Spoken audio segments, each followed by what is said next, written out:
Well, and we are live. Well, recorded from my humble abode.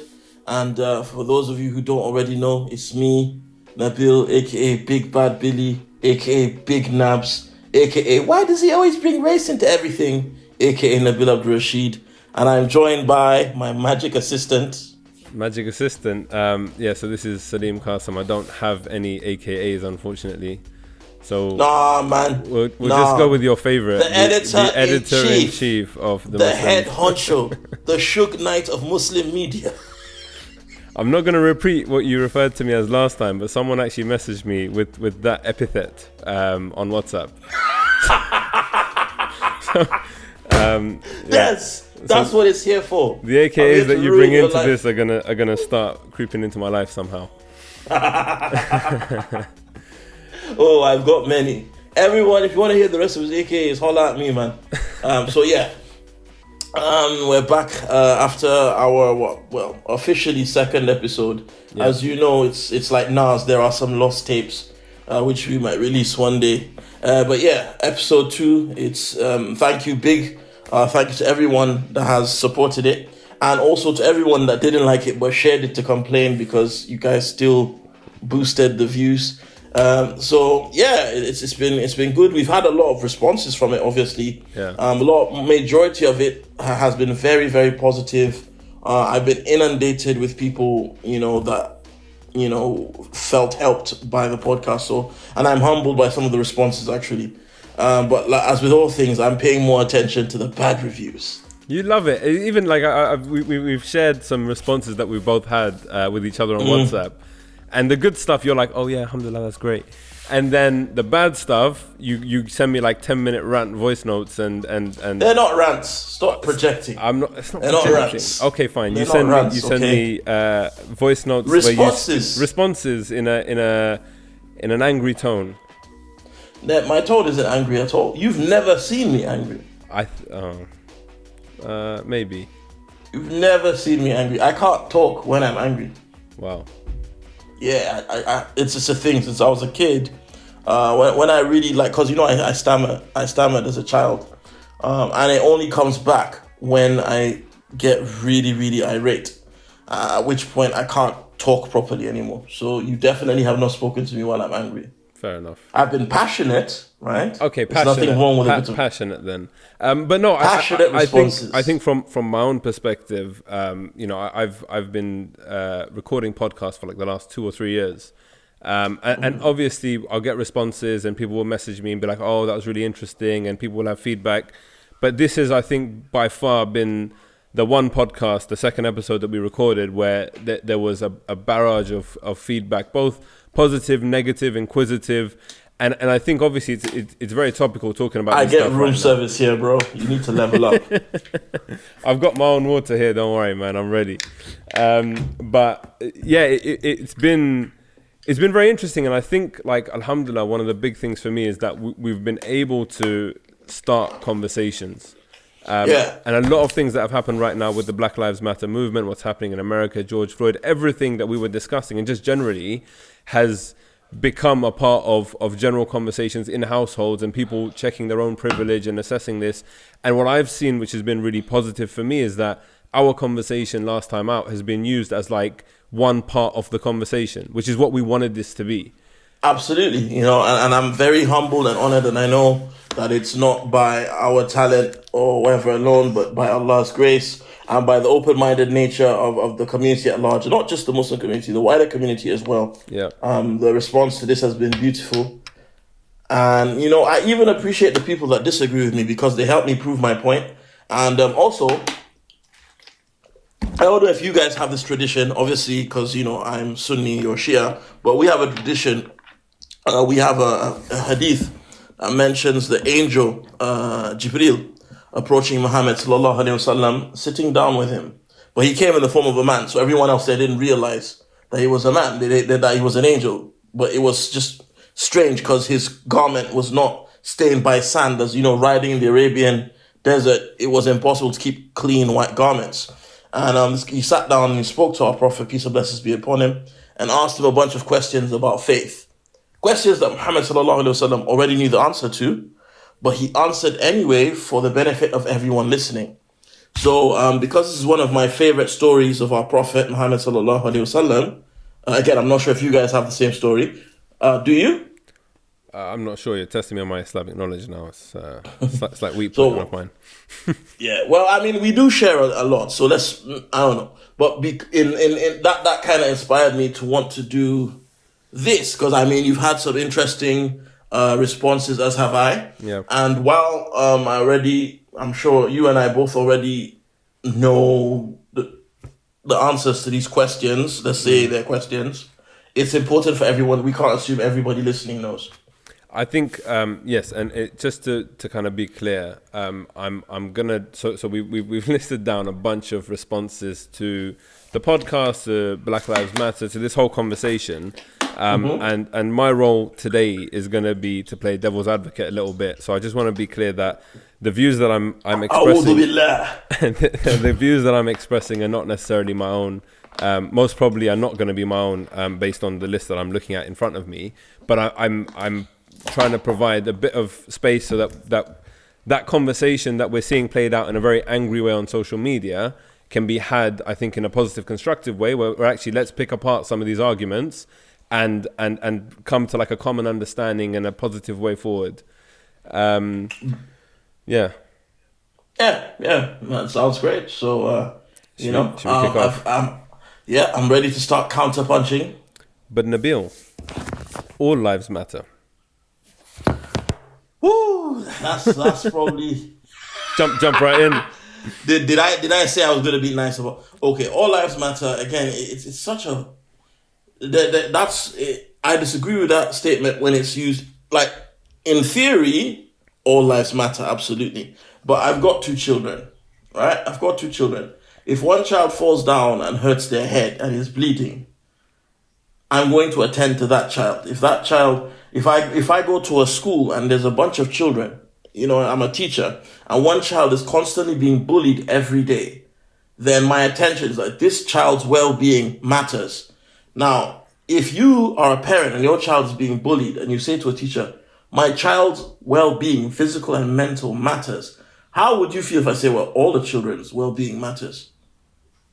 It's in a way, it's just a response to silence you. People use the analogy of a house burning down, and like, no, we need to save that house. Well, we need to save all the houses, and it's only one house that's being burnt down. Yeah. So, and most importantly, this is someone actually tried to argue with me on my Facebook. I don't know why these people never learn, but this person came and said how, all lives matter is more inclusive. And I'm like, at the end of the day, if your father was dying from cancer and he was in his deathbed and you needed to raise money to pay for his treatment, and you said, please, cancer patients need treatment, please help me raise money for treatment. And someone comes and says, oh, why are you just raising money for cancer though?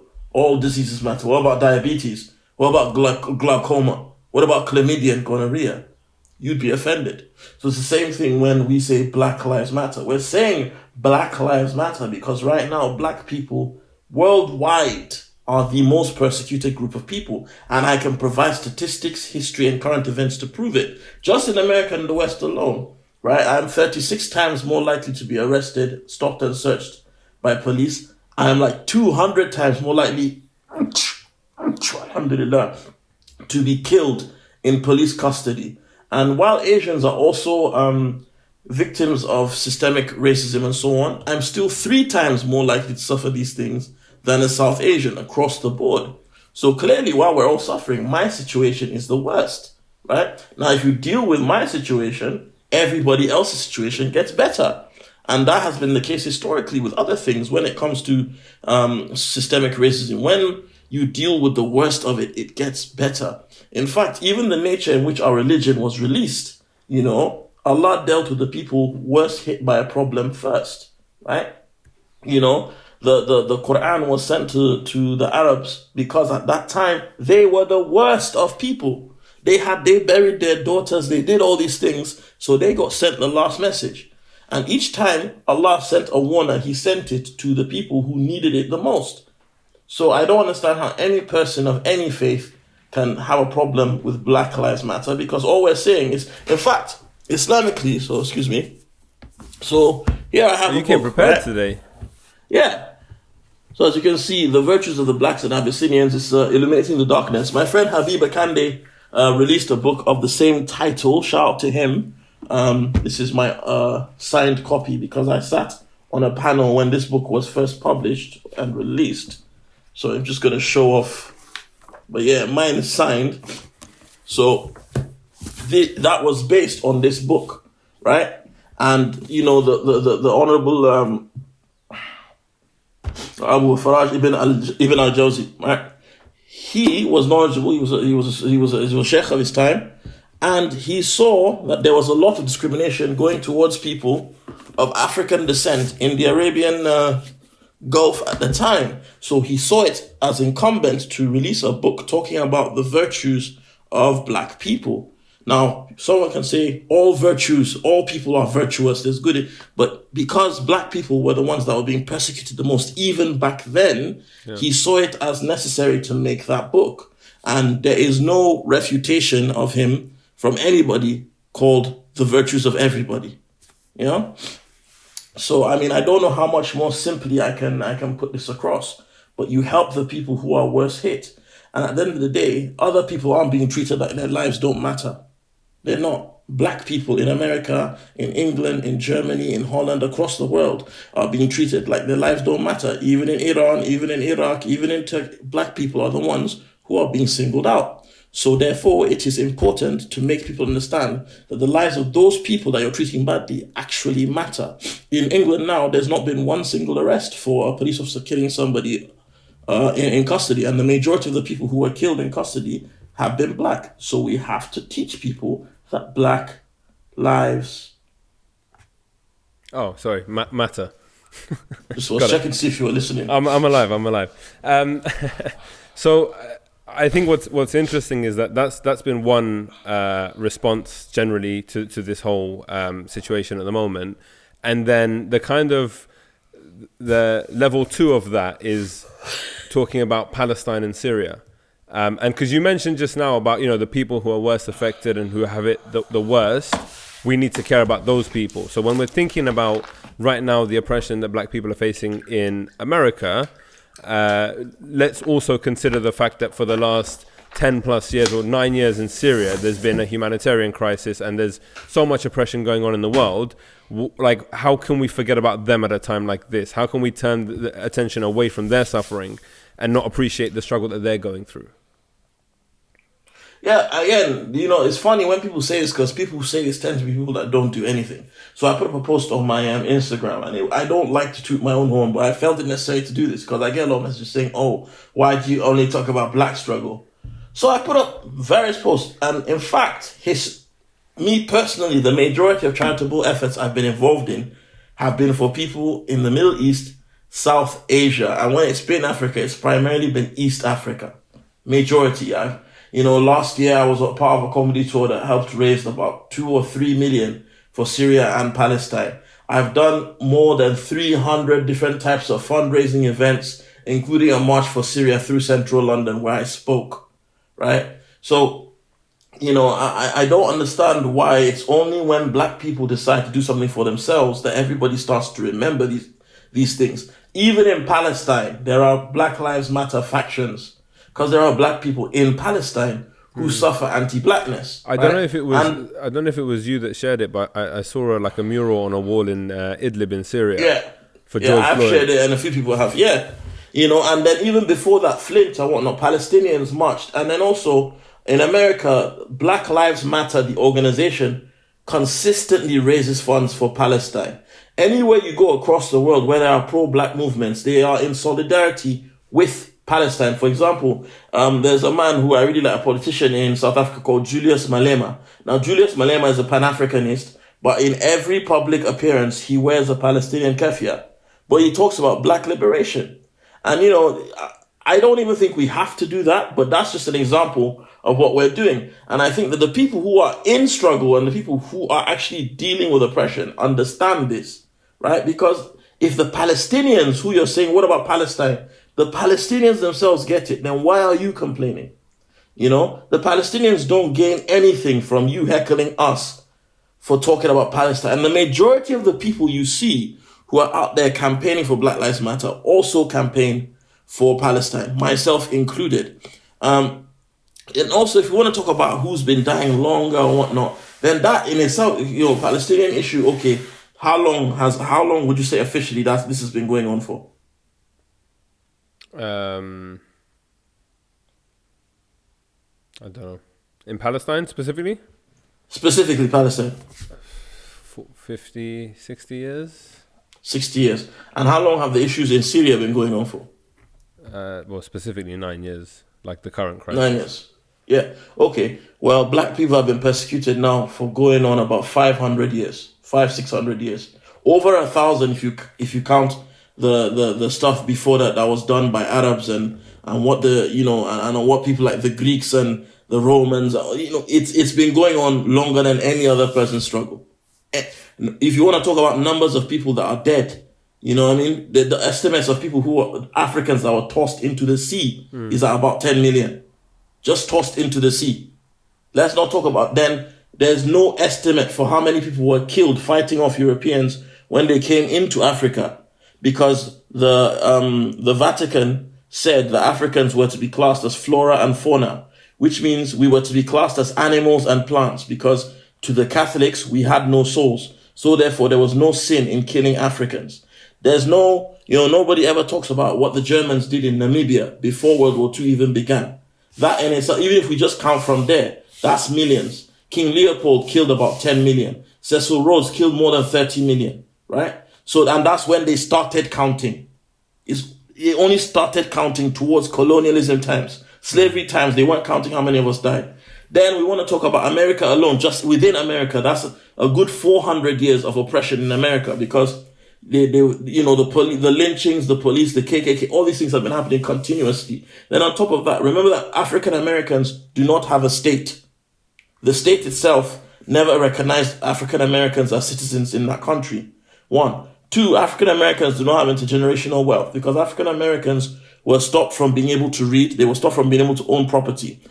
You know that Europe is still paying out money. Still paying out money to the families of people who sold slaves. That includes England. Many of our rulers today come from families that made money off of slavery. So the system that we live in right now was built off the black plight.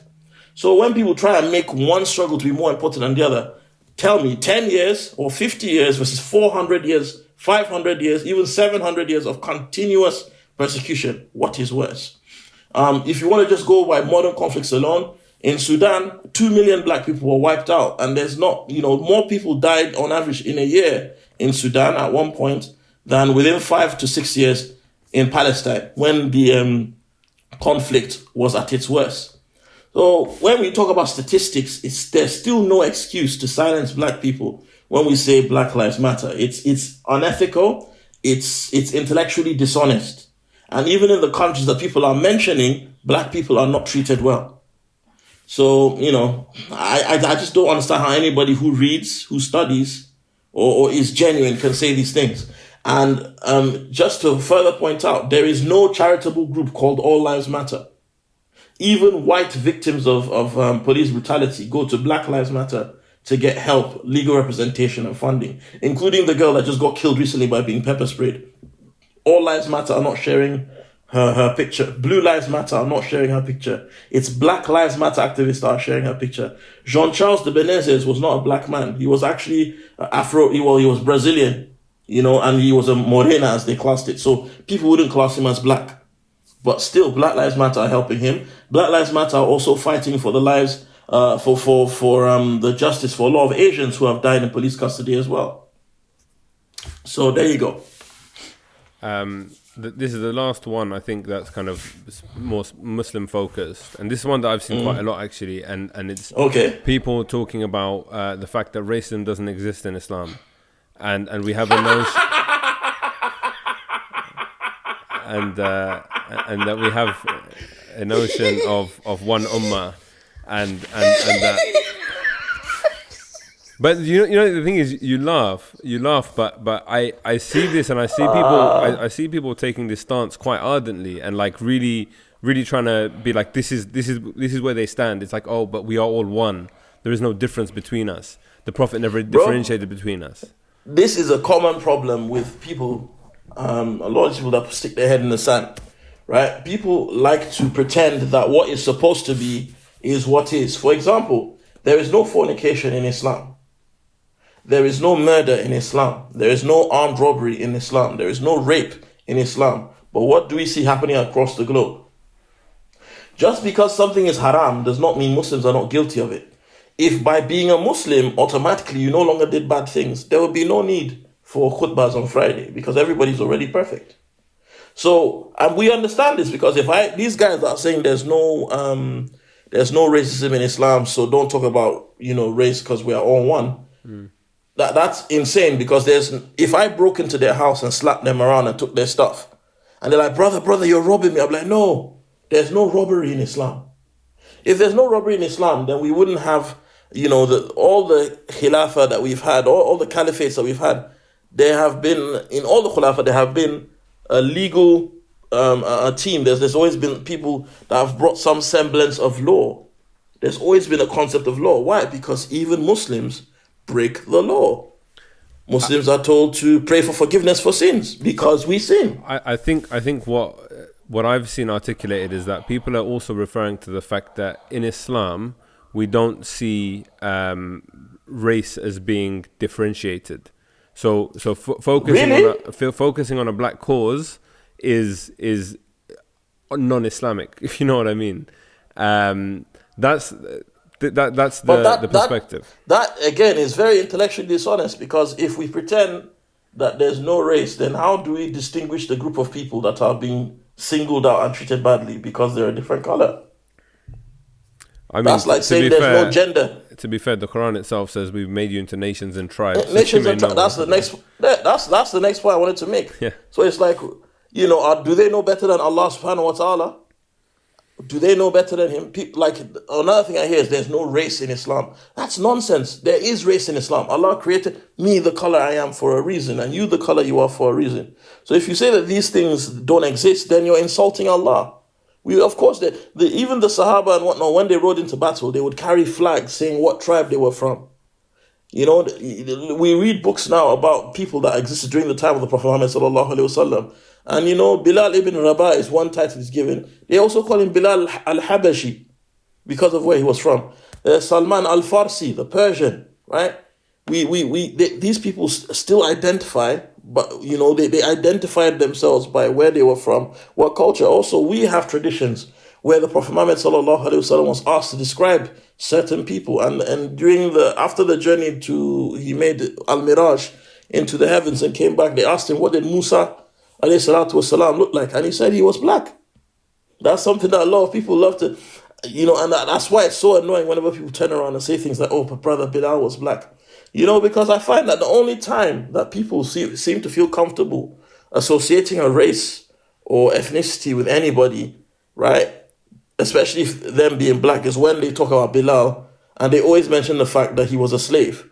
They always mention the fact that Bilal, he wasn't the only member of the Sahaba that used to be a slave, but somehow that has become his title, Bilal the slave. And Bilal was the first black Muslim. No, he wasn't. There are black people mentioned in the Quran. The only marriage mentioned in the Quran is between a black person and a non-black person. Let's not get into that. But the fact is, Musa alayhi salatu wasalam was black. Luqman was black. People even argue that Adam was black because Adam is another word for black. And it says he was made from the darkest clay. And these are things that non-black scholars have agreed on. In fact, there are many hadiths that talk about the Arabs, when they used to have their disputes with the Persians, and the Arabs would say that they were proud of their dark skin. And light skin was looked at as something that was a problem. When people read hadiths, they don't realize these people, many of them may today have been described as black. They lived in the Arabian Peninsula with no sunscreen. So people just feel uncomfortable. When you describe a Sahaba as white, nobody ever turns around and says, oh, there's no race in Islam. They just say, mashallah. Because there's that inherent anti-blackness where they think anything holy and good is white.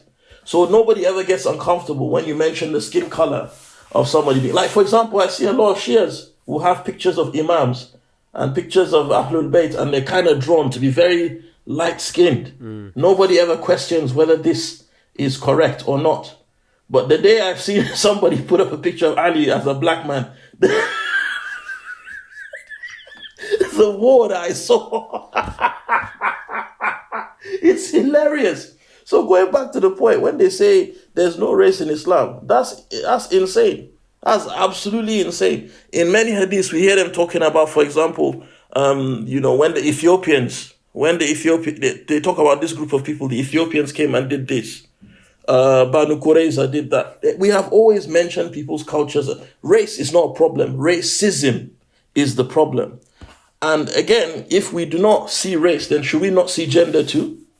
So are we just, where does this stop? Yeah. Allah created us this way, and we need to recognize these things. And also, if race isn't a problem, then the last khutbah that the Prophet Muhammad ﷺ gave, why would he give it? Why would he talk about race? Why would he say, no black man is greater than a white man, and no white man is greater than a black man, and so on and so forth? He wouldn't have said that if we don't recognize race. He knew what was coming. Coming back to the point you made just earlier about the Shia imams and their depictions. There's an interesting, and I think I sent it to you on WhatsApp. There's like a graph that has the ethnic backgrounds ethnicities of all the imams, and I think that the last like 5 or 6 imams are predominantly African. But as you say, when you try and reconcile that with the artist imagery that exists in kind of the Shia world, the two don't add up. They're all light skin. Yeah. They all seem to have eyeliner on as well. And what's interesting is that the first time that I think like a researcher actually put together a paper and was talking about the ethnicity of who Shias believe to be the 12th Imam, the uproar that it caused because it was talking about his African heritage and the fact that he'll be darker skinned and whatever else, that it was very, very telling, and is very telling generally when you look at, like as you say, when race is all okay until someone's black. Until someone's black.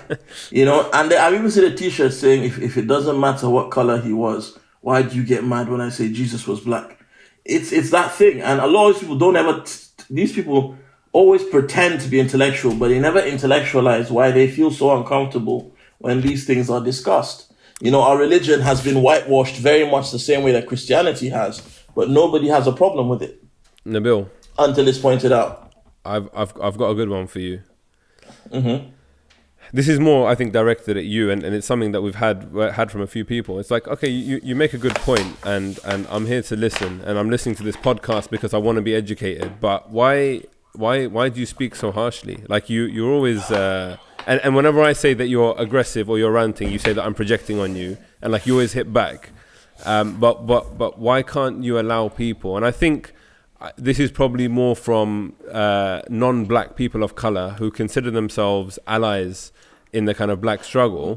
Why? Most likely South Asian. Why can't you allow us to just like say things nicely, please? First of all, the majority of the time when I speak nicely. But here's the thing: you don't speak nicely to me, though. Yeah, that's because you're okay. I'm trying to be nice. So okay, good. Yeah. What is this, right? Have you ever seen someone tell people to speak nicely about India when they talk about the problems in Kashmir? You ever seen anyone say that? No. You ever seen someone tell people, speak less passionately about Karbala? You ever heard that? No. No? You ever heard anyone tell Arabs to speak less passionately about Palestine and what's happened in Lebanon? You ever heard that? Okay. But when it's black people, we have to... This thing is called tone policing, and it's something that the colonialists themselves have done. Take that bass out your voice, boy. People don't... at the end of the day, when we see injustice, the comfort of the privileged is not important. What is important is the haq of the people who are being discriminated against, or the people who are having their haq taken away from them. At the end of the day, if somebody raped your family member or killed your family member and you're talking about it and you're upset and you're angry, why do you have to watch the way you're saying what you're saying if you're upset and you're angry? These things are things that have happened. Like, in our tradition, when Abu Dhar had insulted Bilal, and he went to the Prophet Muhammad sallallahu alaihi wasallam, the Prophet sallallahu alaihi wasallam berated him so much that he went back crying. Now, keep in mind, the reason Bilal and Abu Dhar had argued was they had just returned from war. And their war was not our war where you stand with a gun from how many miles away. These guys were up close and personal, fighting with swords, right? So these were tough men. But the Prophet Muhammad ﷺ got so angry and berated him so much that he broke down and cried from words and put his head on the floor and asked for Bilal to step on his head. That's how much he was berated, right? Now, if that had been today, people are like, oh, brother, subhanAllah, you don't have to shout at him like that. Why can't you speak to him gently? Hold him, hug him, tell him you love him, habibi. No, this is not the way. This is not the way. There is a time to be harsh and there's a time to be angry. And people have the right to be angry because what people don't understand is this, right? The people are saying that I should speak nicely about this. Forget that what might just be like a miscellaneous topic of discussion for them is a reality for me. I've got 2 daughters. I have to worry about what life will be like when they grow. And time flies very fast. I was there, much like, I'm sure you can think about this. I was there the day that my first daughter was born. I was there when she could not breathe and they had to put the pipes and stuff in her to resuscitate her and get her to start breathing again. I was there when I wasn't sure she would live or die then, right? And now she's 5 and she's, singing and running around and playing. But that all happens like that. The next 5 years will happen like that. And the next 5 years. And before you know it, she'll be 19, 20. She'll be going to work. She might have to interact with the same institutions that I'm scared of. Now, a lot of these people who are talking, they don't have to worry the same way about their children as I do. Because even Muslims, even in the advent of Prevent and Schedule 7 and all these things, people of Middle Eastern and South Asian origins are not brutalized as often as black people are. Now, factor in the fact that my kids are also Muslims and black and they're women, right? You're asking me to be less angry about issues that might affect my children because it doesn't make you comfortable. Make that make sense. And the reality is this: these people are all passionate about things that concern them. But because, again, that shows this is proof why we're not one ummah right now. Because if these people were genuine, if they were not hypocrites, they would feel just as angry as I do about these issues. And I know a great many Asians who are very angry about anti-blackness, and may Allah bless them. And I know many Arabs and many white people as well who are very angry. If you look at the demonstrations that happened where that guy's statue got tossed into the water, right? Most of the people there weren't even black. Those were people who are white, Asian, Arab, and whatnot. But they still see the injustice and they're triggered by it. They're angry. So what I will say is that if your spirit does not feel angry when you see what's happening to black people, don't worry about me. You've got a problem. You need to check it. You need to find out why it is you're so indifferent to black plight. But you can't slap somebody and then tell them how to react to being slapped. You brought up protests, so let's also address that. What's wrong with peacefully protesting? Like, why can't people just be peaceful? Because what we've seen people on the streets, and often like after dark, and in some places like in Bristol, there's public damages taking place, and there's monuments that are going down and whatever else. But we have a democratic system here. Why can't people just be civilized and follow the democracy through and vote out bring in elected officials that are going to represent you and they're going to bring about the change that you want? Why the need for kind of violence and anarchy? Or can you justify violence and anarchy in all of this?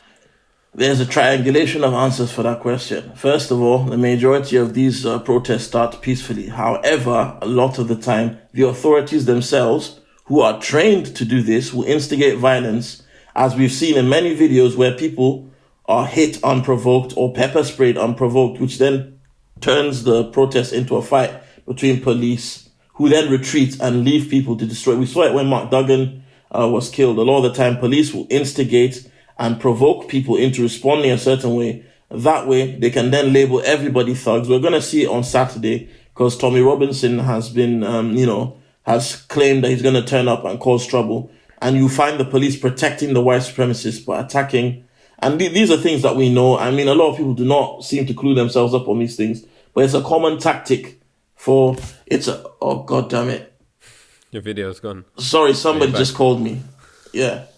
It's a common tactic for authorities to intercept and infiltrate demonstrations and cause confusion and violence. It's been done many times, and many police officers have admitted to doing it, and it's been caught on tape. 1. 2, once again, if somebody's being bullied, being picked on, I don't think people understand. They talk about using the system, to deal with these issues peacefully. We don't riot every single day. We're petitioning. Sheku Bayo's parents did not riot. Mark Duggan's parents, it wasn't violent straight away. It's when you see police corruption. Did Stephen Lawrence's parents go out and riot? These things have been happening for decades and nothing has been done. And black people have exhausted every single ounce of effort. They've done everything and the system has continued to fail us. And while the system is failing us, while we're waiting for elections, people are being killed. People are being arrested and thrown on the floor, and then police are not being brought to justice. It's 100% probability that if a police officer kills me, they will not go to prison for it. Now, you or whoever it is, not you specifically, but whoever it is that asked that question, they've probably never experienced police brutality before. They probably don't know what it's like to get stopped by police 6 times in a day. I want to say this to all my Middle Eastern people who are listening and watching, and all my Asian people listening and watching who have beards and wear hijab. You know the way you guys feel when you go to an airport and you're passing through security. You know how you feel? That's how black people feel all the time when we step out of our homes. It's tension everywhere. You're 76 times less likely to get a job if you have a Nigerian name on your CV, regardless of your qualifications. So we don't rest. Everywhere we go, we're being abused. We're being followed. We're being suspected. We're suffering microaggressions. It's frustrating. You cannot expect somebody to be provoked in every sector of their life continuously and not eventually lose their temper when prodded. It's just not. And also, protests where you're speaking out against the law. Don't you think it's a bit strange? You're telling somebody how to lash out against the system that they're trying to change, and you're telling them that they have to respond within the confines of that system. How long have we been applying for people to take down statues of Cecil Rhodes? How long have we been applying and signing petitions for all these statues to be taken down? Why are there still statues up? Why are there still statues up of people who sold slaves? That's when Saddam Hussein's statue was toppled, why didn't these same people complain and say that it should have been done democratically? Why is it that, again, when it comes to black problems, people expect us to be calm? That's the question that I keep on asking. With the statue in Bristol, I was reading up about it the other day, and I thought what was quite worrying but also interesting is that there was a huge petition that went round to have the statue removed. And I think the action the council decided to take was to have a plaque up next to it that mentioned his role in slave trade and how he benefited from it and everything else, and to give a more holistic picture of this individual, which in itself kind of worries me a little bit that you would still have the statue up and just preface it with that. But exactly. No, but what's even funny is that in I think early 2018 it was meant to happen, but it all stalled because of the wording of the plaque, and no action has been taken between then and now. And it just fell into bureaucracy. So it's interesting because I also find it when it comes to these issues, and I always think back to the Iraq War, and I was there as a kid on the streets in 2001, 2, I can't remember when it was exactly. 2 million people, 2 million people marched on the streets, and we said, you know what, the government. I remember going home and my family were the government can't ignore this. We're high fiving each other, and what did the government do? They invaded Iraq. Look where we are now. And look where we are now. So it's, yeah. I mean, remember that historically as well, no revolution has ever been peaceful. None. Even when there's been somebody who's a figurehead representing peace, it was always to the backdrop of aggression. So, for example, Martin Luther King, that people like to quote, right? People forget that Malcolm X, the Black Panthers, and all of that were about carrying guns and things like that. There had to be Nat Turner, all these people, Sam Sharp in Jamaica, the Nani and the Kujo. The reason people always talk about how slavery stopped because of William Wilberforce, no, it was because Jamaicans started burning down plantations, saying we are not doing this anymore. Same with Brazil. It was the Quilombos who were raiding, setting slaves free. The same thing with Haiti, Tuvertra and them, Levertra, these people, Dottie Bookman, again, uprisings. That is what makes these people stop. All that marching, all that begging doesn't make people stop. Right now, the best way to do it, we boycott the companies that benefit from slavery. And we boycott companies that have a racist history. You know, that's what you do. You stop buying Gucci, you stop buying Coca-Cola, hit their pockets, tear down those statues if you must. You don't ask somebody nicely because they're not going to listen. They're not going to listen. The only time people listen when you ask nicely is when they know that you have the potential to do things not nicely. So, you know, and even though history loves to celebrate the pacifists, in the background there were always people who were not passive. And I think it's funny, like a lot of the people saying these things are people who come from countries that were born out of bloody revolution. How did India, Pakistan, and Bangladesh come to be? You know, how did these countries come into existence? How did Malaysia get its freedom? You know, nobody ever asked politely. Nobody ever asked politely. I'm not saying go out and start bloodshed, but what I'm saying is you cannot expect people who have been tortured, murdered, and given no justice to just magically calm down and follow a system that was not designed. The system was designed before we got here. So obviously, it's not designed in our favor. Women could not vote in this country for a long time. It was only when the suffragettes took to the streets and started protesting. And the suffragettes, Edith Garrett had to train the suffragettes in jiu-jitsu so that they could fight the police. They had to learn. There was a branch of the suffragettes known as bodyguard, and these were people who trained with Edith Garrett and her husband, and obviously people like W.E. Barton, who owned the school. Sir Arthur Conan Doyle liked him so much he made his martial art the official martial art for Sherlock Holmes.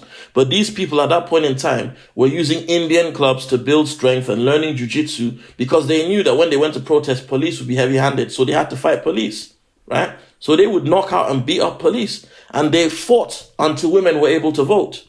That's how the change came. It wasn't because people just asked nicely, and it happened. I think people like this need to learn history.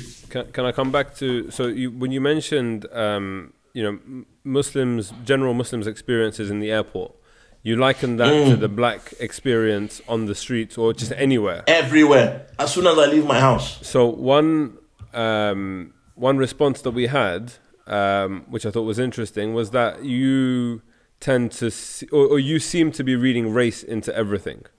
And that so when you start listing off stats, I get it. And it's like, for example, I know, as a Muslim in an airport, I'm statistically, I'm sure, more likely to be stopped and questioned. And I've had all of those things happen to me. But I guess what people are saying is that you can't live your life in paranoia and fear, and you just gotta do your thing. The people that say that tend not to be black, though. Most probably. But I think my point is when they say don't live. No, so I think what they're trying to say is that like you can't. So for example, if I see myself as Muslim or as bearded and brown and whatever in everything that I do, then I'm almost limiting my own existence to that. Do you know what I mean? So if I think that everyone's going to see me, sorry to cut you off, but if I see that everyone's always going to see me as this 6'2" brown guy with a beard, and I kind of project that on everyone, that's how they're reading me, rather than as like a whatever it is in particular context that I'm in, then that's all I'm going to see. Bro, like, again, all this stuff is the sort of thing that people who are privileged and have too much time will say. The reality is this, right? If the EDL are marching tomorrow and you walk past them, but you just imagine in your heart that you're blonde and blue-eyed, do you think they're still not going to rush you? Do you think if police stop me tomorrow and try to harass me, if I just imagine in my head that I'm a Filipino woman, they'll leave me alone? Like, this is the thing. When we discuss, I like discussing with realists, because idealists are people who have too much time on their hands and too much privilege. And the funny thing is, these same idealists tomorrow, when they suffer racism, they cry harder than everybody else. So if are you saying that Stephen Lawrence, who was a teenage boy, brought it on himself when he was murdered? If we apply the same logic, so that means you're saying that women who are victims of sexual harassment and rape, it's because they see themselves as women and more vulnerable. That's why these things happen. Having a positive attitude, like, I'm going to use myself as an example, right? I live an amazing life. Like, I I do for a living something that I love and I'm recognized as good at it. I've got exposure from it. I travel the world and the country doing what I do. But at the end of the day, it doesn't take long for the world to remind me that I'm black. I get reminded when I walk into a shop. I walk in and I'm wearing nice clothes and I still get followed around by security because they think I'm going to steal. What do you think it is they saw in me that will make them think that I'm going to steal? I go in and I want to purchase a house. I want to find out about the pricing of a house in not far from where I live. And I walk in and they look at me funny and I start asking me a whole bunch of questions that really and truly are needed. Why? Why do they assume that I can't afford what it is I've come to buy? I get stopped by police more often than any of my friends. You want to tell me that I'm supposed to just, maybe it's because my chakras aren't open? What are these people talking about? There's parts of the world where death squads have been formed and they're going to certain villages. In fact, let me be specific. Sudan, the Janjaweed, their mission was to wipe out what they classed as black Sudanese people, right? That's what they did. So could those Sudanese people have avoided brutal death? Sorry, my daughter's in there. Could those black Sudanese people have avoided brutal deaths that they suffered at the hands of the Janjaweed simply by not seeing themselves as black? If somebody is out there to destroy you for being black, it doesn't matter how you see yourself. And remember, my older brother was in the armed police for 7 years. He left because of the racism that he saw. And my older brother is mixed race, so he doesn't actually look black. He looks more like you than me because my father's first wife was Afghan. Yeah, but even he saw it from within the police system. So these people that talk about, if you see yourself in this parameter, that's absolute nonsense because that's the same thing a lot of non-Muslims say when they talk about Islamophobia. These people are regurgitating the responses that they've learned from our colonizers. You know? I'm looking at the list and deciding what to hit you with next. And let's get personal, Nabil. I love it when it's personal. This is gonna be good. I love it. You've said some very mean things in the past, and I think what's been interesting is I've seen a lot of responses. Me? Yes, you, unfortunately, a lot of responses, or some responses from some at times faceless trolls, but also people have put their name to it as well. Have screenshotted things that you've said in the past that have appeared to be racist. Towards other races, namely South Asian people such as myself, and so how not how dare you, but flip it. How dare you come out and talk about the black struggle and we need to defeat racism when you are a bigot and a racist yourself, Nabil? Oh, is that you talking or is that no? I'm still playing the part. Because if that's you talking, we can sort that out with the cameras off. I'm still playing the part. Don't worry. I know. What I'm saying is that let's assume I am a racist. I'm not, but let's assume I am. I have no interest in proving that I'm not. Even if I am a racist, you still cannot refute anything I've said. And I'm one person. The racism I'm speaking of is systemic, endured, and historic. And by far, it is not one-sided. So let's assume I'm one mean guy that says a bunch of mean stuff online. That still does not take away from everything we've discussed on this program, from deaths to systemic deprivation, economic deprivation, religious exclusion, and the gaslighting of one community. It still does not take away from any of the points that I've raised. I'm one person. I'm not even 1% of black people. Whereas the things I'm talking about number in the millions or at least the hundreds of thousands. And it's uniform across the globe that black people are flipping persecuted more heavily than anyone else, including by other people of color. So, in fact, if I am a racist, which I am not, people who are like me are inevitable because of the anger we feel towards the situation. Now, to further expand on that, me personally, people always show my responses in these situations. What they don't show is what I'm responding to and how long it took for me to get to that point of irritation to respond that way. People forget that I am not pretending to be this uber clean cut guy. I am a stand-up comic that does a bit of activism because I have to do it. Whereas a lot of the time, the people who are saying these things to me are people who present themselves as super religious people that don't swear and whatever. I mean, at the end of the day, how many people have threatened to rape your wife and kids? None. Yeah, for me, I've lost count, right? And the thing is, I've been talking about this for over 12 years. There's a whole body of work. You know, anybody that follows me online can see there's a whole body of work. And my initial videos, my initial statuses, all the things that I've done have never been rude. They've never been aggressive. They were very, very friendly in their approach.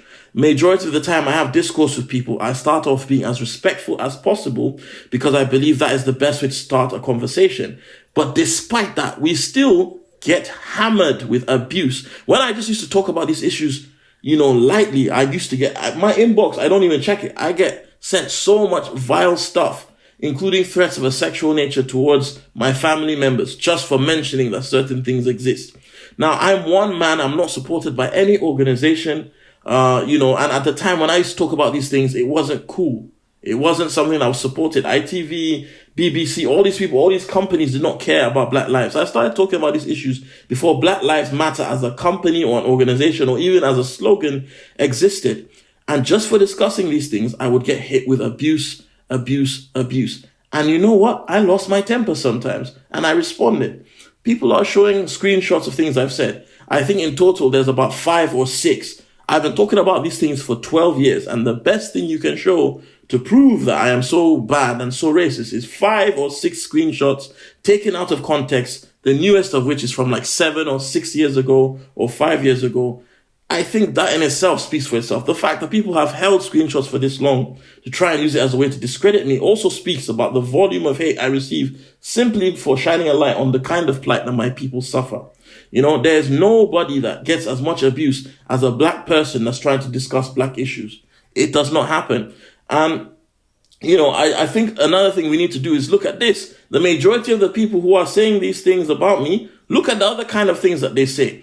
One of my biggest critics, I'm not going to name him because I don't want to give him traffic. One of my biggest critics recently posted something about Black children and abortion, and he's laughing at it. These are the kind of people, these are the people who are against me, the kind of people who also are against discussing anti-Blackness. And many of them have been exposed as perverts and rapists, and racists and things like that. Rape apologists as well. So look at the kind of person that does not like me. That in itself, to me, validates my struggle and the things I'm talking about. But yeah, I'm only one man and I've never claimed to be perfect. I will respond angrily. I mean, let me ask you this. If somebody said those things to me in person, what do you think I would do? No, in fact, let's put it this way. If somebody said to you, to your face, talked about raping your kids and your wife, and made insults about your culture and your faith, called you a kafir, all these things to your face, how would you respond? It wouldn't be pretty. Like there you go. I think what's interesting, and obviously, you know, we've spoken quite a lot as well, just over the last few months, and when we've been talking about this, and I think what's interesting, because if we come back to talking about this, reading race into everything, the point that we discussed previously, I feel like there still is this very tokenistic approach to Black people in the Muslim community, especially in the UK. So some of the stories and the horror stories you've told me about, like turning up to a gala dinner and the way that people will speak to you and the terms they'll use to refer to you as racist terms, and they'll make jokes and whatever, and they think, oh, you're a comedian, so it's kind of okay. But they don't appreciate that all they're doing is like just being deeply insensitive and racist. And genuinely, the fact that you've walked away from so many of those situations without losing your cool and without causing a huge scene in that sense, and, you know, not wanting to kind of ruin things for everyone else, let's say, I think that in itself shows a lot to me about you, if you know what I mean. I'll be honest with you. I would have reacted differently if we were somewhere and there's no camera, or we were in a less public place and not like a fancy gala dinner.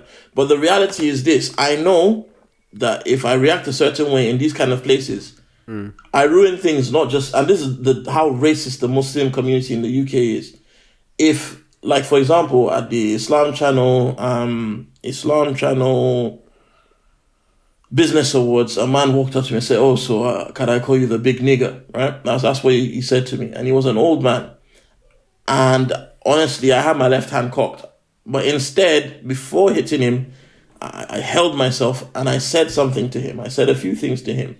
And he got a bit scared and I was backing away. And people still looked at me like I was the problem, right? People still looked at me like I was the problem. Or even more recently, there was an event and a very known fundraiser, who I've been on tour with as well. He saw me as like, oh, can I introduce you as the big caller from Muslims Like Us? And that turned into something. And I ended up shoving him a little bit. And then people came between us and were talking to, they were still trying to make out that I was the problem. But this guy just says, and then it comes out a few years later that he's even on the Islam channel. He had a group of black brothers he was going to be interviewing. And he said, oh, look at them. It looks like they're from Crime Watch.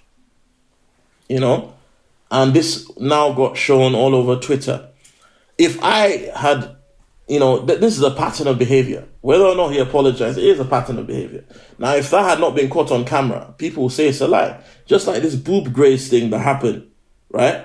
There is an unhealthy culture of misogyny and racism and even perversion within these circles. And a lot of the time, the people that do these things and are used to getting away with it are South Asian and Middle Eastern men. Because there's already a culture of sweeping things under the rug among these people, unfortunately, right? All kinds of problems. Even when it comes to not doing the job properly, there's that culture in Muslim majority countries. You don't say anything to that person, you just sweep it under the rug. And because I speak out about these things, people see me as a troublemaker because what people are used to is just keeping quiet and allowing these things to slide. But times are changing, man.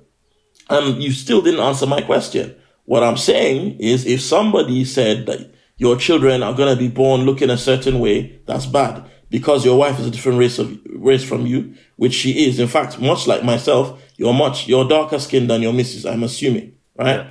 Now, if people came and started bringing that shadist, tonist crap to you and your wife and your kid, how would you react if someone did it to your face? I honestly don't know how I'd react. If someone called your wife a nigger lover, how would you react? Huh? Not well, but I don't know what I would Answer do. me. The thing is, I haven't been in that situation. I haven't been in that situation, so I don't know what I would do. Well, this is the kind of stuff. If we're talking about me personally, my approach to situations and circumstances is probably different to yours. But even then, you're a man. You're a red-blooded man. And the fact that you're stumbling to give an appropriate answer, to me, says it all. I know exactly what you would do, what any man would do if someone said something like that about your wife and kids to your face. Now, imagine receiving that sort of abuse on a daily, and I'm not exaggerating, on a daily or at least every week in your inbox, on your Twitter, your Instagram, your Facebook, even when you've done nothing wrong. And a lot of the time, it is the case. I don't go out of my way and look for trouble. People will see me and start attacking me because of what I talk about. And after a while, like I said, I'm not an imam, I'm not a da'i, I'm not any of these things. I've never claimed to be squeaky clean. I've always said it. I'm a guy, I've got a quick temper. So when people say these things to me, I respond. And if these people are honest, they should show the full story of how these conversations reach where they are. I've had people go out of their way to restart 2-year-old arguments with me. And then when I respond in kind, they then delete their comments and then send screenshots everyone like, oh, look what he said to me for no reason. And that's the reason why these people's attempts to try and stop me from getting bigger platforms or doing it never works. It never works because, I just feel you cannot. Most people who see me know the kind of guy I am and they know what I stand for. In fact, even people that see these screenshots, most of them are like, okay, but what was he responding to? Because they know, people know who I am. And there's a whole body of work, 12 years of videos, articles, statuses, podcast appearance, TV appearances. They all tell a story and I'm consistent. I've never changed. This is why I'm like, and I'm telling you, even though it's been a long time since I've got, because I don't get into arguments anymore. But I guarantee you, if you meet me in person, I'm the same way in person as I am online. I react to things the exact same way. So, these people are hypocrites. Many of them that are saying these things that, oh, you shouldn't be mean. How would they react if someone did the same thing to them? I've said things that made people angry and they're saying, oh, they're going to threaten me with violence. If you can understand how maybe I can say something that makes you so angry, you want to fight me. Why can't you understand that maybe you could say something so offensive to me that I might react by cussing out your mom? What's so hard to understand there? And like I said, I'm not an imam, I'm a stand-up man. Next question. All right. So there's two more things. I think the first one is just about the police.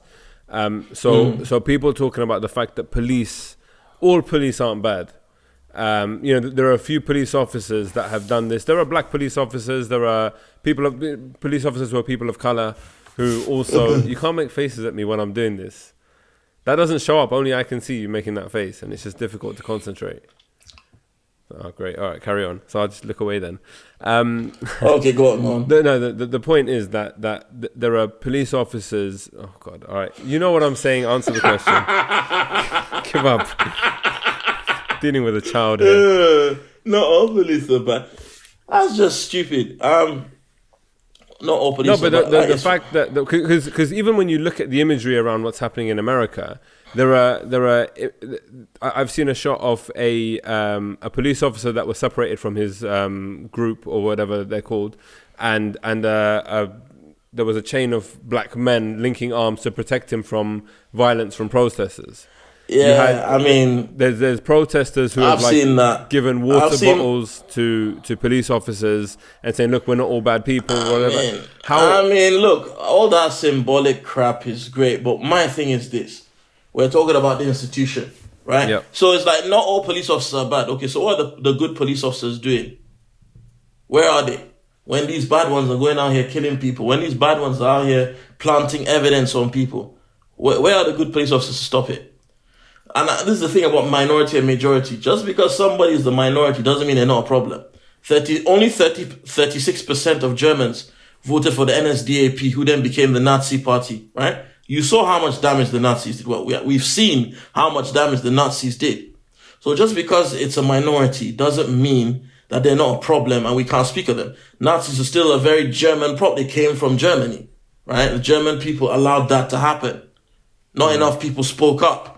A minority, a tumor only makes up a small part of your body, but it can still kill you, right? These things need to be treated very seriously, because at the end of the day, a minority is very dangerous if the majority keep quiet. A minority is very dangerous if the majority keep quiet. If you're inactive, then you might as well be part of that minority that's dangerous. And the thing is, I don't believe that it's a minority. Because at the end of the day, what people fail to understand, and this is across the board, in the people who tampered with evidence for the Stephen Lawrence case, majority of them were promoted to higher ranks in the police. Many of them then went on to train other police officers. Now, when you look at America, there are loads of pictures where you see somebody being lynched. I don't think people understand what lynching is. They have their clothes ripped off their body, their intestines cut off, they're castrated, they're set on fire, they're hung, and they're chopped up. And then sometimes white people at that time would take their skin and make souvenirs out of it. That's what was being done to black people in America. They weren't just being hung. And this continued, because a lot of people say, oh, but it was a long time ago. No, this continued. Somebody even got lynched last year. These things still happen. This continued for a very, very, very long time. But if you look at the old pictures of the people who do the lynching and things like that, if you look at the pictures, there's always children in the background laughing and smiling. And that in itself is very disturbing. Because think about how messed up. My daughter gets sad when she sees someone fall down, right? My children get sad when they see somebody get hurt. But these people were able to watch a human being get murdered brutally as children. They were able to watch that and smile while they have a picnic. They used to have family picnics there, yeah. Yeah. The word picnic comes from pick a nigger. That's what they would do. Off the cotton fields, they would pick a nigger and then they would lynch him. That's where picnic comes from, right? They would sit down and they would watch somebody get tortured for over a period of an hour and then killed in the most brutal way possible while they were eating sandwiches. And the pictures still exist on postcards. If you go online, you can still find images of people. Now, those people never got sent to prison. Nazis got sent to prison, most of them. A lot of them escaped to Argentina, where they built their own communities and so on. But these people in America who lynched black people went on to do their day jobs as police chiefs, mayors, policymakers. Their children were then born into positions of privilege. Their children raised children. Those children you see, in the pictures where people are being lynched are people's grandparents and parents. Some of them are still in office now, right? The Ku Klux Klan was never criminalized in America. Only recently have certain far-right groups been criminalized here in the UK. The people that went into Africa and Asia and colonized us and murdered us, starved 2 million people to death in the Bengal, these people did not go to prison. They came back here and they occupied office and they raised children who may be raising children now. And that's how this continues. That's how this continues. It's an ongoing problem. It's not about, if there's one black police officer, right, he still has to answer to his white boss, his white partner. And the whole board of people that are in charge of investigating police are probably white majority. And many of those racists have infiltrated all these things. So sometimes, even when you see a black officer, you need to be more scared, because what did he have to do to prove his loyalty to the people around him? It's still institutional racism. Because when that Somali officer killed a white woman by mistake, immediately he went to jail. But Trayvon Martin's killer is writing books and selling merchandise, making fun of the death of Trayvon.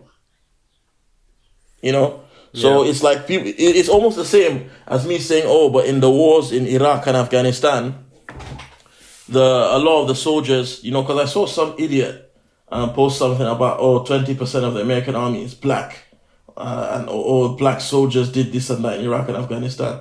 Those black soldiers don't make up to 1% of the black American population in America. So they're not even the majority. They're a small minority, one.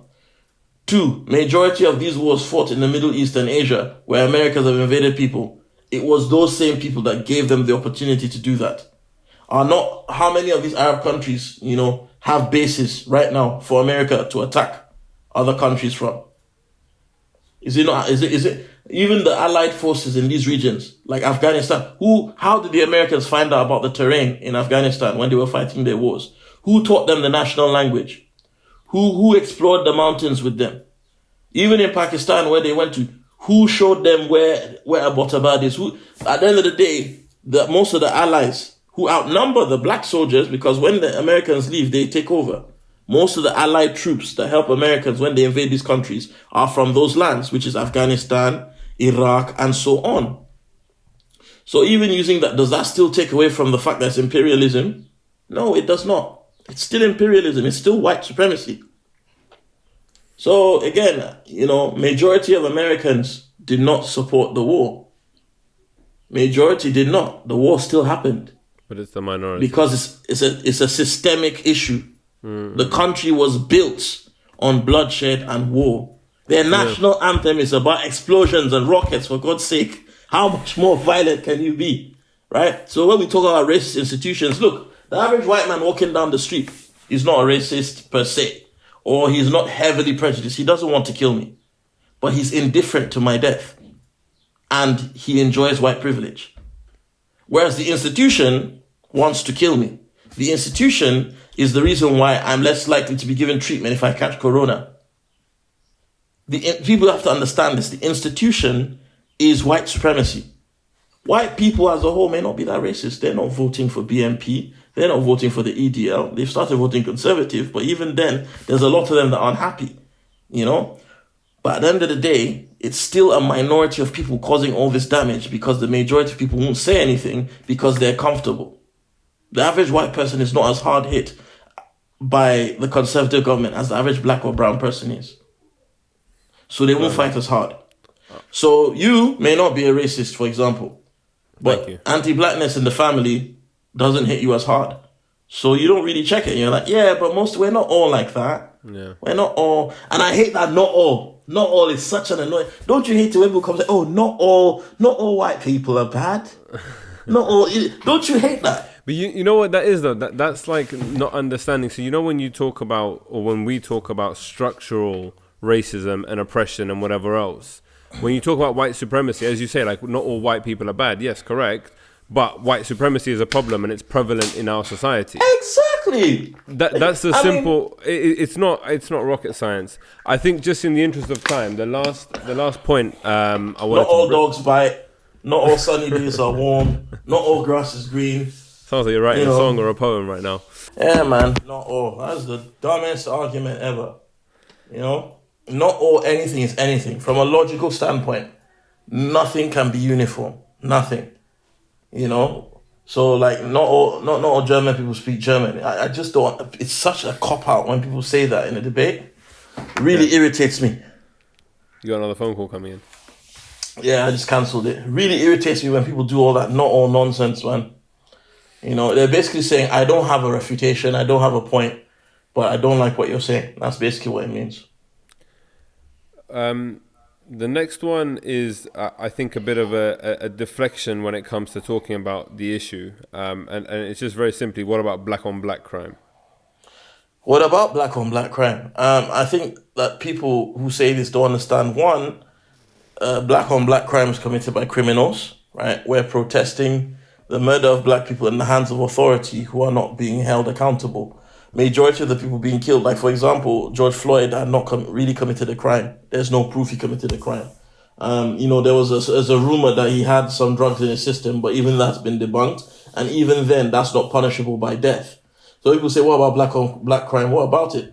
Also, even the term black on black crime is born out of racism, because we all know, any criminologist will tell you that the majority of people will commit crimes against people of their own ethnic background because they will live closer to people of their own ethnic background. The majority of serial killers kill people of their own, and the majority of serial killers are white, of course, and they tend to kill only white people, white women specifically.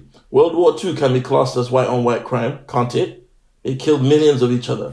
Every day when you hear there's a murder and somebody dies, most likely it's somebody of that same person's ethnicity that killed them. When Asians kill each other, they call it honor killing. But when white people kill each other, there's no name for that. How come? So the black on black crime argument is stupid because we're holding people who are in a position of authority, we're holding them to the standard of criminals. We're also, by legitimizing the murder of people in the hands of authority, where more often than not, no violence was needed. Tamir Rice was running. The gentleman that just got killed, George Floyd, had a knee on his neck while he was already handcuffed and wasn't struggling. He wasn't actually struggling. There's so many other examples. Sandra Bland was killed in custody. Why? What does black on black crime have to do with that? What about white on white crime? White on white crime is hilarious because a white boy will go and gun down 30 or... The only time a white mass shooter ever gets killed is when they kill other white people. Dylan Roof shot 9 people, but they were black.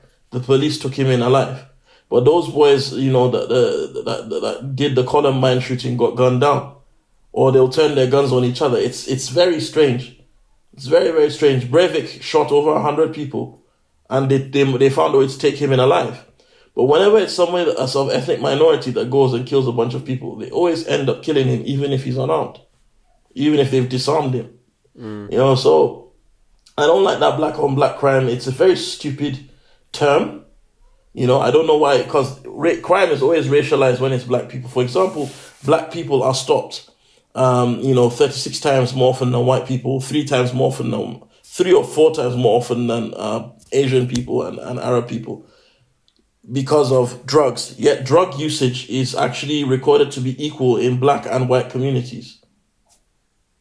So it's like people say black on black crime. They racialize crime just because they want an excuse to harass ethnic minority communities more than they police their own.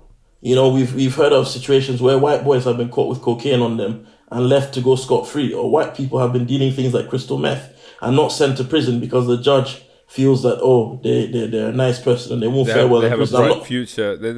I've heard stuff like, you have a bright future ahead of you. Yeah, in the last couple of years, 4 white rapists have been released without a custodial sentence because they felt that this was an oversight, or they have a bright future ahead of them, or they won't do well in prison. But a black woman will get thrown to the floor by police because someone accused her of taking something out of a shop. And then if she struggles and protests, if she doesn't get beaten up badly, she'll then end up going to prison for resisting arrest.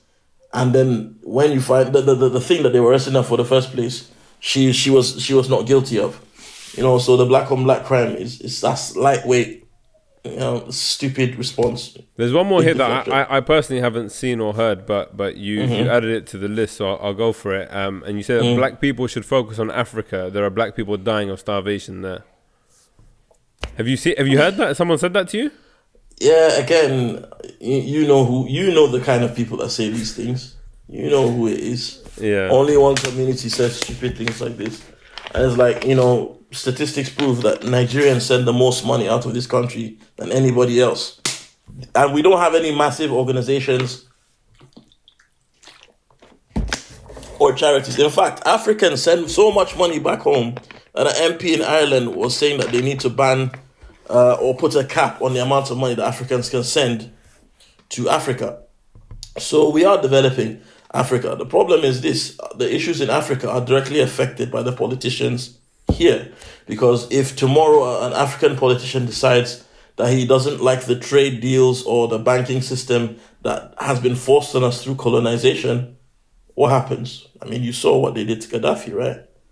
The CIA and MI5, they all have blood on their hands in terms of things that they've done to different African rulers, such as Patrice Lumumba, who was murdered simply because he spoke out about the extortionate money that Congolese people had to pay to the Belgians, particularly King Leopold, despite all the bloodshed that he had caused in their land. And for that, not only did they depose him, they killed him, they burnt his body, and then they melted it in acid, but they kept his gold teeth. People have to understand that up till today, Haiti is still paying an inflated tax that has crippled their economy to France.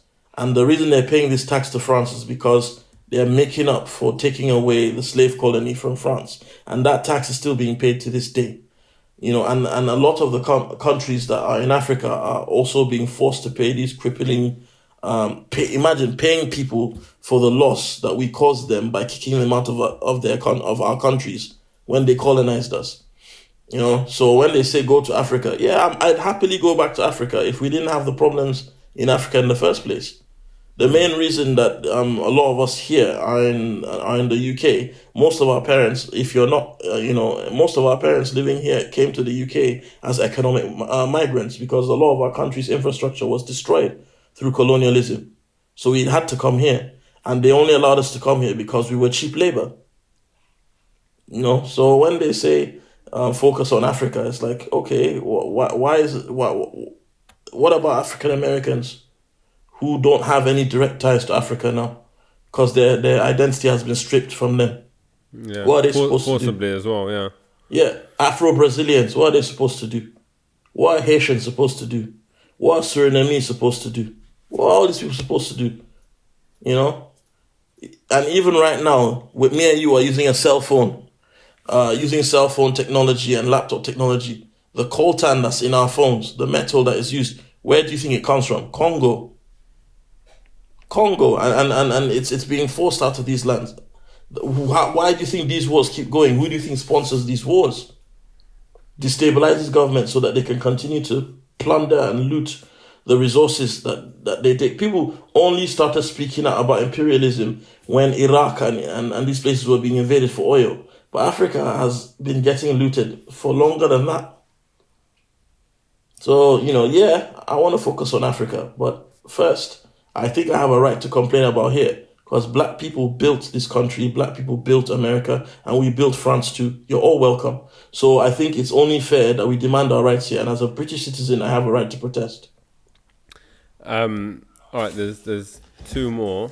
We'll start with supremacy. So essentially, this is the notion of, and you have some, like we've discussed the fact, and you've said that you're a more mild voice on the spectrum when it comes to talking about the black struggle and race relations and everything else. Believe it or not, yeah. Believe it or not, and you sent me some interesting footage of Khalid other Abdul Mohammed and so the argument here is that you can't fight white supremacy with black supremacy. It's just as bad, and essentially we're all equal.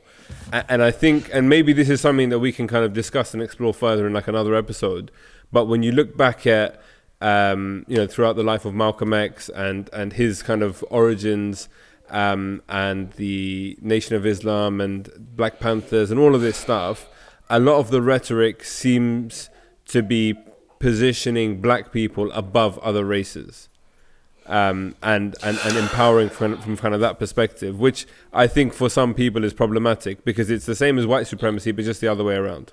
It's not the same with white supremacy. How many people did the Black Panthers lynch? None, I'm guessing. How many people did the Nation of Islam lynch? None. How many people have the Huey P. Newton Gun Club been involved in the murder of? But sorry, if I can just jump in, the argument counter to this. No, what I'm saying, when people say if it's the same as white supremacy, yeah, then that means it's as dangerous as white supremacy. So, but the argument would be that if they were the dominant force, but we have been the dominant force before.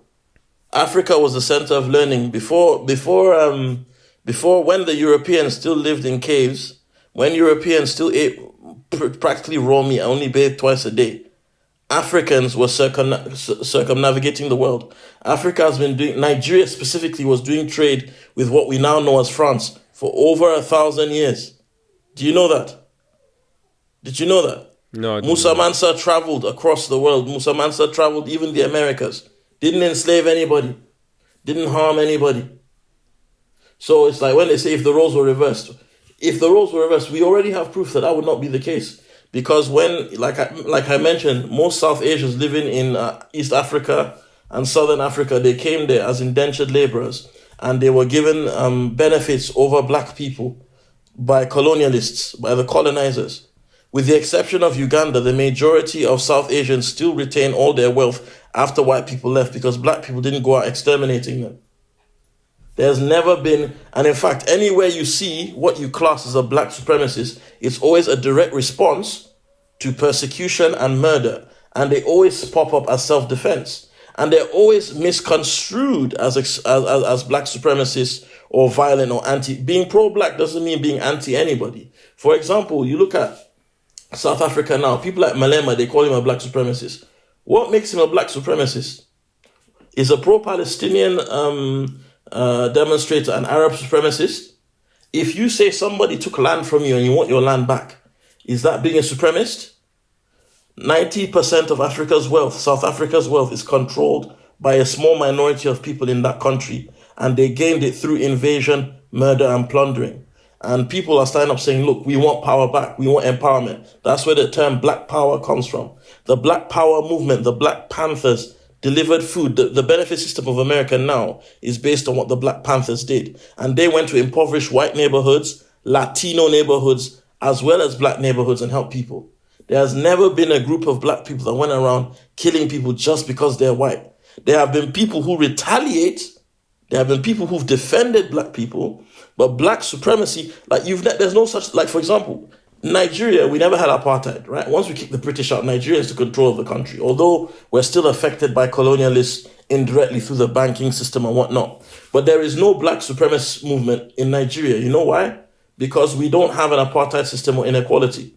You have as much rights as me in Nigeria. Lebanese people have been living in Nigeria, they flourished. Nobody comes and attacks them and takes away their business. The first time any ethnicities have ever been targeted in Nigeria was this year, after what was being done to West Africans in China, where Nigerians were paying 7 months rent in advance to live somewhere, and the Chinese would kick them out of their buildings, claiming that Africans have corona. Did you know about this? No. Did you get the news about this? McDonald's and things like that in China were putting up signs saying that we're not serving black people. Majority of black people in China are Nigerian. So Nigerians got angry because Nigerians are also being detained. Nigerians were being killed. Nigerians were being experimented on. Nigerians were having our organs harvested in China, all under the guise of this corona nonsense. And one mob went and burnt down one Chinese factory. Compare that to what other cultures are doing. Across the Arab world, are black people not being persecuted? Across the Asian world, are black people not being persecuted, murdered without any justice? But you will never see black people doing that to anyone else. In fact, South Asians still to this day will migrate to Africa and live there. Why didn't South Asians go to China? Look at how South Asians living in the Arabian Peninsula and the Gulf are treated. Look how Indians, Bengalis, Pakistanis are treated in Dubai, Qatar, and all these places. Treated as second-class citizens. And compare that to the welcome the Africans gave you in our lands. Same thing in the Caribbean. You know, you cannot say that black people would do the same, because our culture and our history shows, even our culture itself, it's not exclusive. There's Indian guys that can rap, black people will buy their record. If you do a video tomorrow doing an African dance or whatnot, Africans will be the ones to share it, and nobody will leave racist comments in the video. But look at how Bollywood portrays black people. Look at how Hollywood, for example, the first Hollywood movie ever shown was used to put a bit of propaganda across. The first ever Hollywood picture was shown in the White House, and it was called Birth of a Nation. And that's where the majority of negative stereotypes about black people exist. And it was funded by the Ku Klux Klan. Yeah? They used all the things like watermelon, fried chicken, black people dancing, sambos, coons. That all came mainly from that movie. And you find that those people now, the people that made that movie, are still in existence, the KKK, but the Black Panthers are illegal. Many Black Panthers are still in jail now. Now, if Black Panthers were such supremacists and racist, right, why did Algeria fund them? Algeria and many countries in North Africa, their struggle for independence was aided by black people, namely Frantz Fanon, who was he was a French Caribbean person who joined the French army, learned their tactics, trained, and then went to Algeria and other North African countries and helped people learn to fight. He helped them in their struggle, and that's why he's given a martyr's grave in Algeria. They even gave him an honorary Arabic name, even though he wasn't an Arab. So if these black empowerment movements are so racist, then why do they always ensure that they benefit everybody? You know, when we say black power, we mean empower black people. Why? Because things have been taken. And the last point I want to make is this. If you're going to have a bunch of people race and somebody is starting from further back, right? You've given a head start to everyone else. Who needs the most help? The one at the back. Okay, so if people have been stripped of identity, stripped of culture, stripped of wealth, they're being tortured, they're being killed, then surely what you want is you want to empower those people. That's where black power comes from. White power and black power have never been the same thing. The people that shout white power, yeah, these people, what are they suffering from? They're just not happy to even see us exist. They want us killed. They want us lynched. The people that say white power, look at the kind of things that they do. You only see white people among them. Whereas when you look at black power, you look at these black power groups, you look into them, a lot of their members are Mexican. A lot of their members are Indian. They allow other people. In fact, the downfall of the Black Panther movement through COINTELPRO was that they allowed an Asian guy in, and he ended up being a CIA spy. So not only are black people not racist, sometimes they would even help them to be a bit more racist, because we allow everybody in. All right, and the last point, and I think this is something interesting because I've seen it personally. There was a video of a black sheikh talking about discrimination that he's faced in the UK amongst different communities. And he was pointing fingers at various different races, saying, you know, he's experienced racism at the hands of these people, but also because he's a sheikh, he receives certain privileges that his that fellow black people wouldn't, right? And this caused a lot of conversation in the community, specifically in the communities that he kind of serves. But the response was really interesting, and I heard the same response very many times, where people said, "Oh, you know, yeah, we agree with him. Like, he's got a very good point. But why didn't he also talk about racism in the black community? Like, he should have addressed that as well, not just pointing the finger at everybody else." Where is it? Where is that racism? But someone show it to me. I think the argument is that you probably can't deny that there is racism within every community. Or Again, do you not believe that a single black person is racist, for example?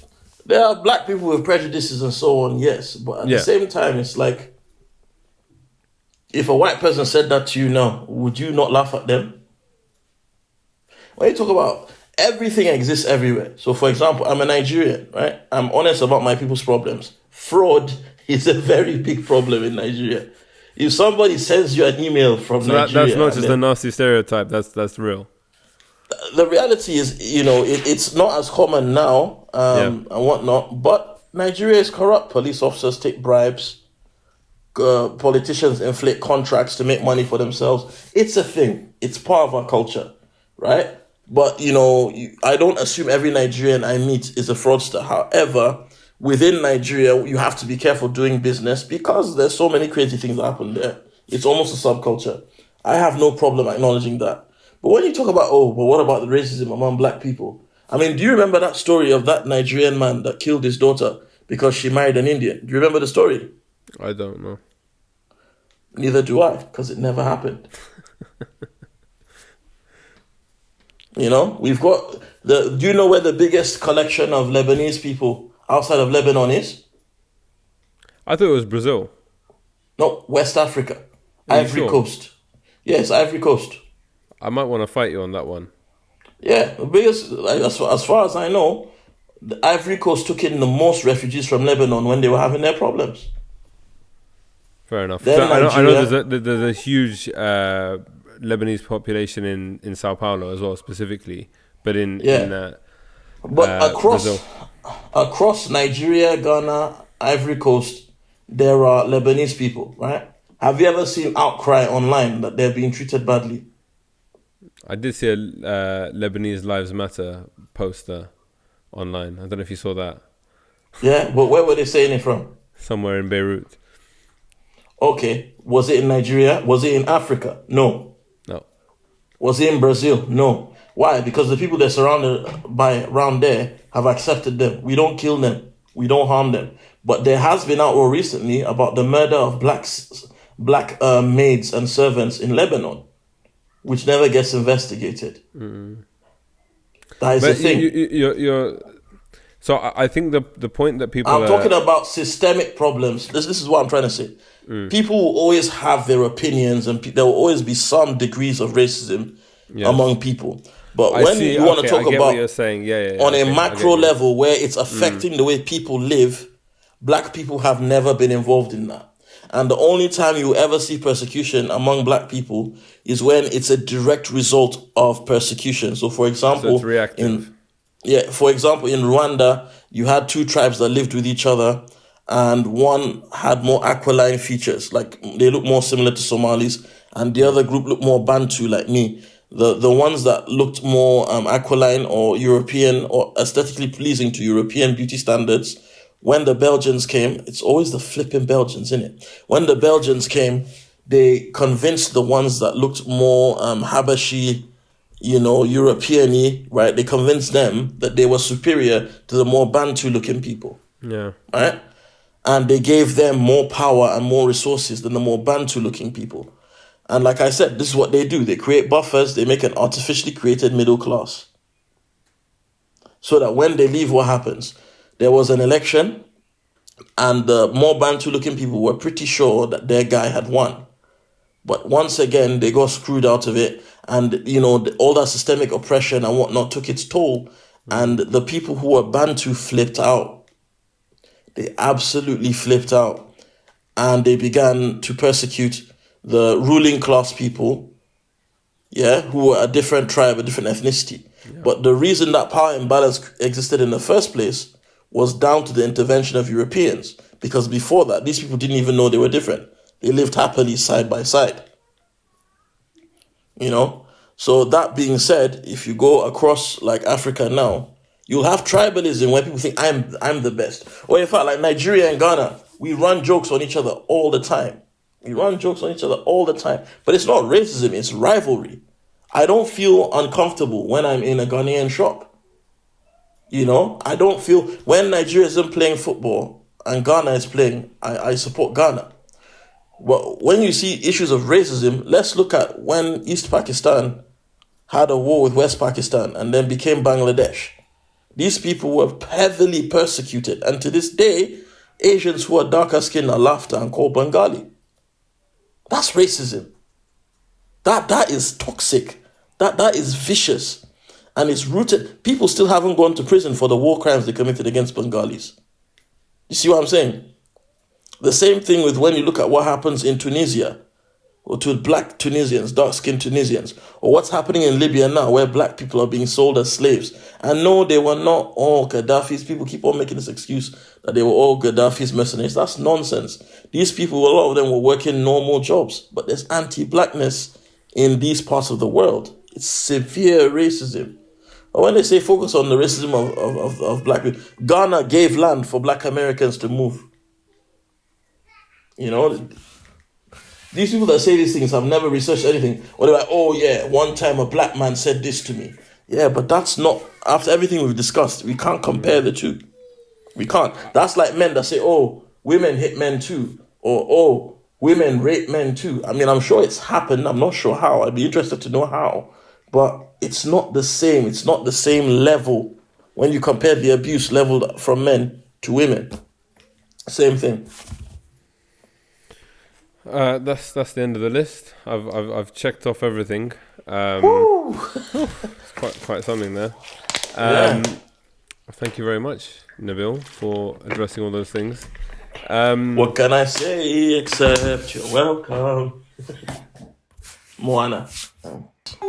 Well, that's good, and the kids are now here. My children are here, so I think I have to go now. I have daddy duties.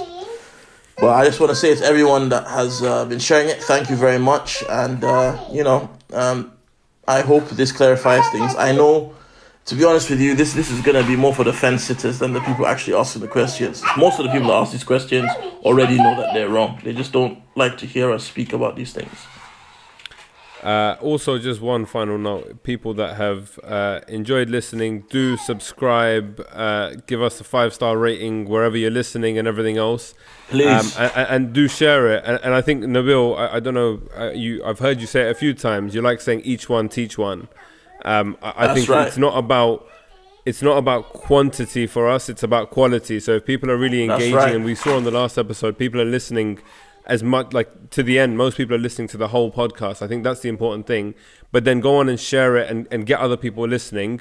We want to, we want people to have positive conversations around these things. That's why we set up this podcast in the first place. Absolutely. So, as always, everybody, knowledge is power. Each one teach one.